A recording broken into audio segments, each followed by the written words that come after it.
Welcome to the Locked Room. Stories from the golden age of mystery and crime fiction. I'm Mordell, reading The Red House Mystery by A. Milne.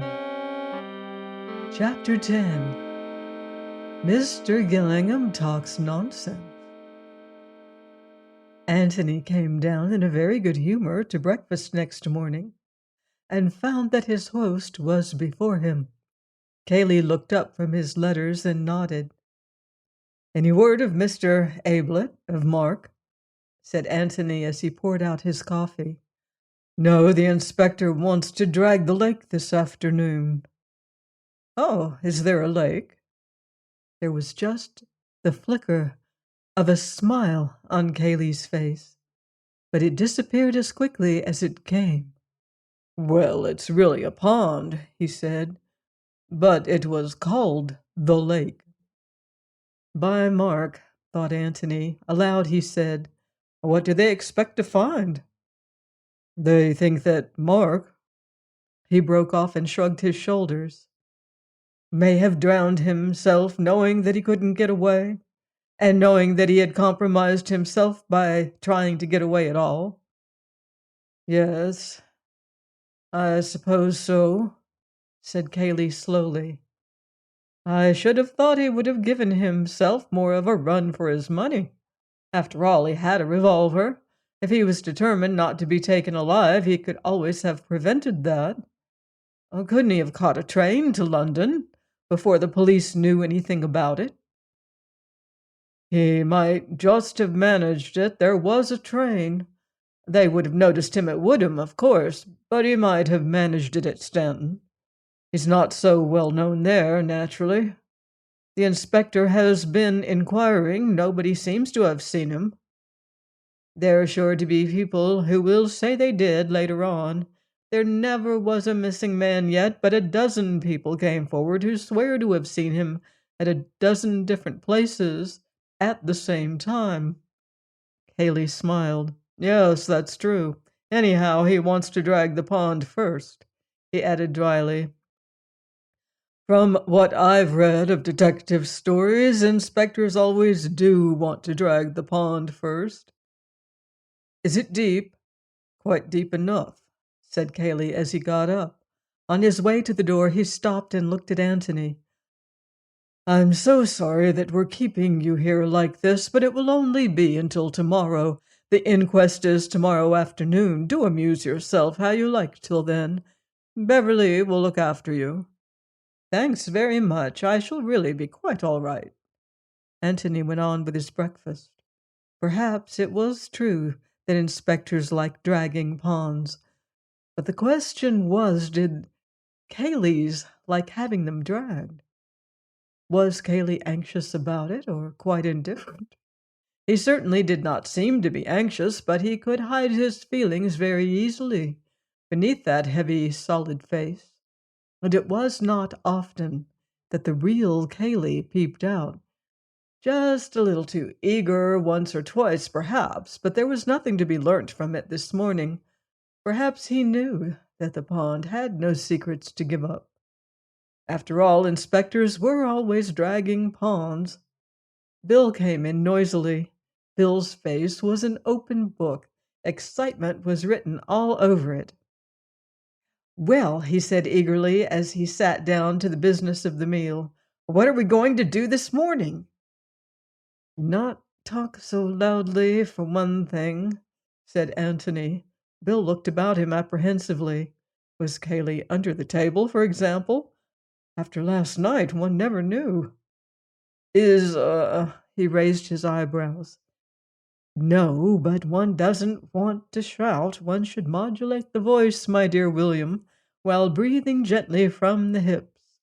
Thus one avoids those chest notes which have betrayed many a secret. In other words, pass the toast." "You seem bright this morning." "I am very bright." Cayley noticed it.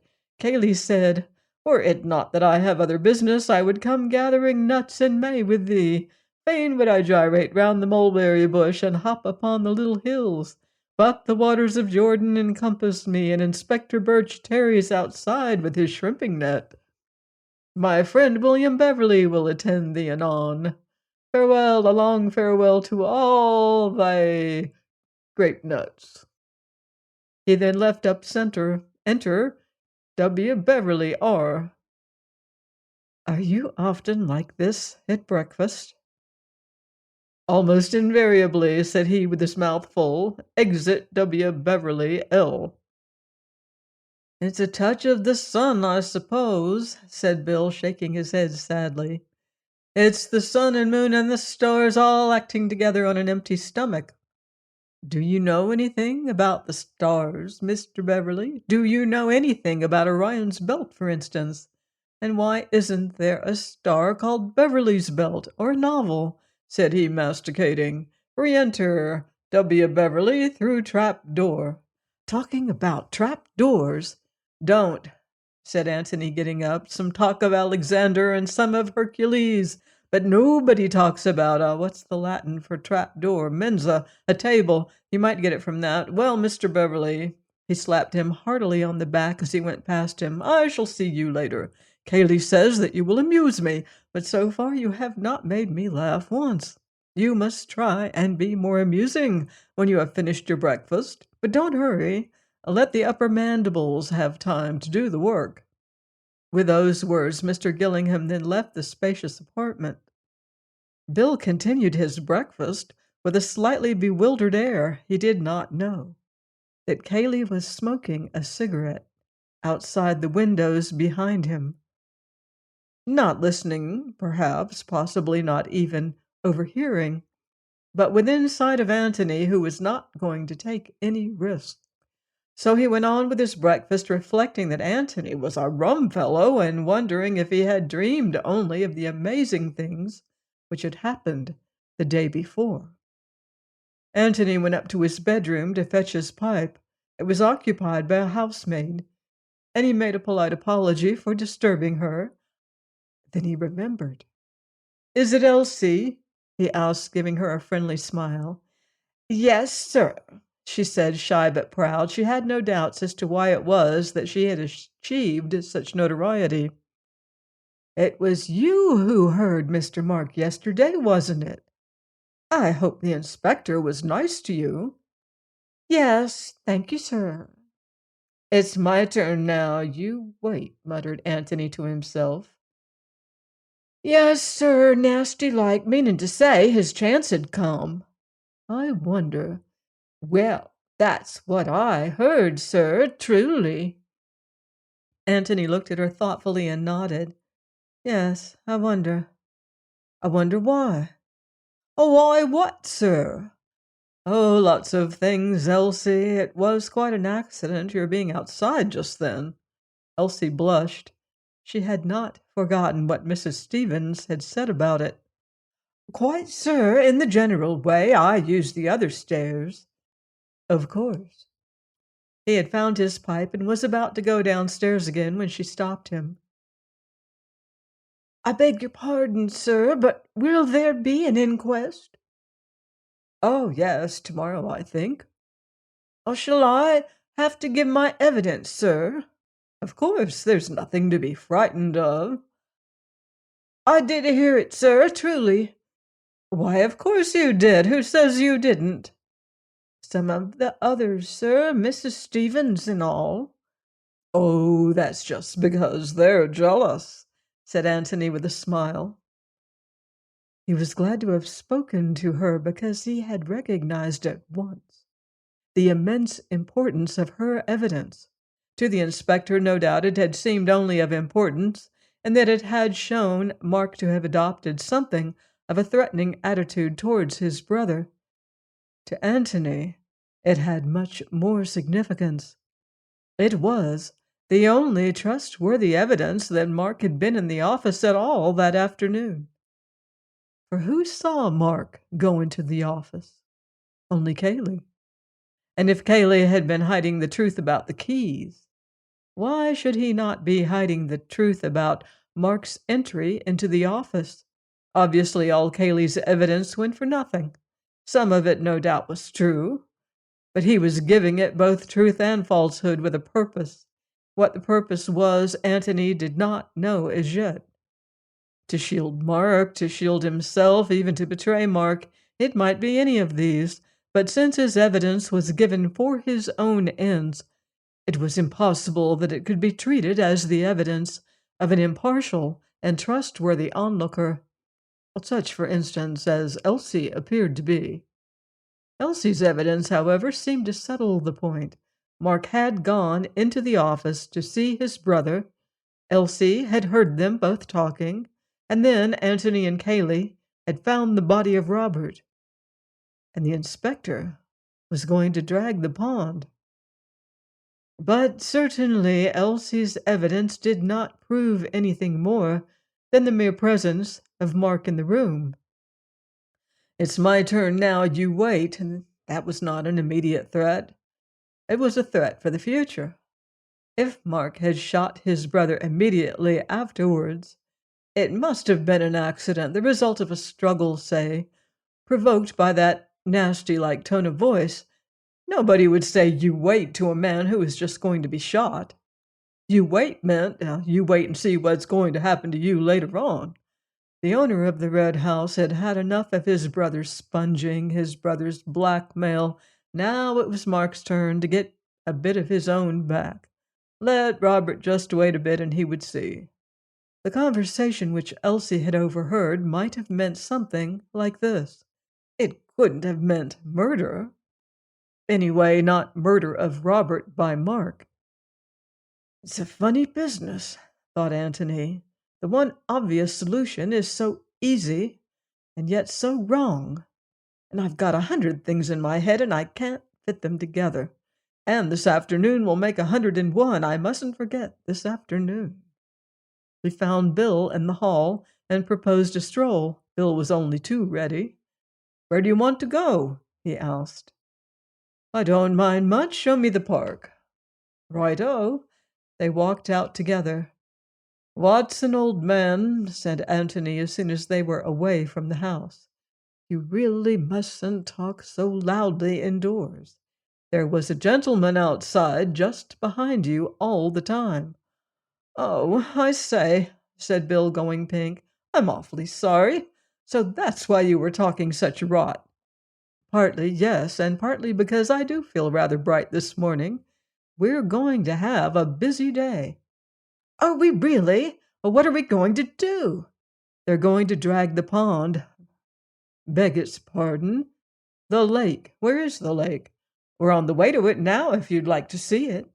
"Well, we may as well look at it. Do you haunt the lake much in the ordinary way?" "Oh, no, rather not. There's nothing to do there." "You can't bathe?" "Well, I shouldn't care to. Too dirty." "I see. This is the way we came yesterday, isn't it? The way to the village?" "Yes. We go off a bit to the right, directly. What are they dragging it for?" "Mark." "Oh, rot," said Bill uneasily. He was silent for a little, and then, forgetting his uncomfortable thoughts and his sudden remembrance of the exciting times they were having, said eagerly, "I say, when are we going to look for that passage?" "We can't do very much while Cayley's in the house." "Oh, what about this afternoon when they're dragging the pond? He's sure to be there." Antony shook his head. "There's something I must do this afternoon," he said. "Of course, we might have time for both." "Has Cayley got to be out of the house for the other thing, too?" "Well, I think he ought to be." "I say, is it anything rather exciting?" "I don't know. It might be rather interesting. I dare say I could do it at some other time, but I rather fancy it at 3 o'clock somehow. I've been specially keeping it back for them." "I say, what fun! You do want me, don't you?" "Of course I do. Only, Bill, don't talk about things inside the house unless I begin. There's a good Watson." "I won't. I swear I won't." They had come to the pond, Mark's Lake, and they walked silently round it. When they had made the circle, Antony sat down on the grass and relit his pipe. Bill followed his example. "Well, Mark isn't there," said Antony. "No," said Bill. "At least, I don't quite see why you know he isn't." "It isn't knowing, it's guessing," said Antony rapidly. "It's much easier to shoot yourself than to drown yourself, and if Mark had wanted to shoot himself in the water with some idea of not letting the body be found, he'd have put big stones in his pockets, and the only big stones are near the water's edge, and they would have left marks, and they haven't, and therefore he didn't. And oh, bother the pond, that can wait till this afternoon. Bill, where does this secret passage begin?" "Well, that's what we've got to find out, isn't it?" "Yes, you see, my idea is this." He explained his reasons for thinking that the secret of the passage was concerned in some way with the secret of Robert's death, and went on. "My theory is that Mark discovered the passage about a year ago, the time when he began to get keen on croquet. The passage came out into the floor of the shed, and probably it was Cayley's idea to put a croquet box over the trap door so as to hide it more completely. You know, when you've discovered a secret yourself, it always seems as if it must be so obvious to everybody else. I can imagine that Mark loved having this little secret all to himself, and to Cayley, of course, but Cayley wouldn't count, and they must have had great fun fixing it up and making it more difficult for other people to find out. Well, then, when Miss Norris was going to dress up, Cayley gave it away. Probably he told her that she could never get down to the bowling green without being discovered, and then perhaps showed that he knew there was one way in which she could do it, and she wormed the secret out of him somehow. But this was 2 or 3 days before Robert turned up." "Exactly. I am not suggesting that there was anything sinister about the passage in the first place. It was just a little private bit of romance and adventure for Mark 3 days ago. He didn't even know that Robert was coming. But somehow the passage has been used since in connection with Robert. Perhaps Mark escaped that way. Perhaps he's hiding there now. And if so, then the only person who could give him away was Miss Norris. And she, of course, would only do it innocently, not knowing that the passage had anything to do with it. So it was safer to have her out of the way." "Yes. But look here, Tony, why do you want to bother about this end of it? We can always get in at the bowling green end." "I know, but if we do that, we shall have to do it openly. It will mean breaking open the box and letting Cayley know that we've done it. You see, Bill, if we don't find anything out for ourselves in the next day or two, we've got to tell the police what we have found out, and then they can explore the passage for themselves. But I don't want to do that yet." "Rather not. So we've got to carry on secretly for a bit. It's the only way." He smiled and added, "And it's much more fun." "Rather," Bill chuckled to himself. "Very well, where does the secret passage begin?" Join me next time for more secrets and suspense in The Red House Mystery by A. Milne, here on The Locked Room. In the meantime, beware of footsteps in the dark.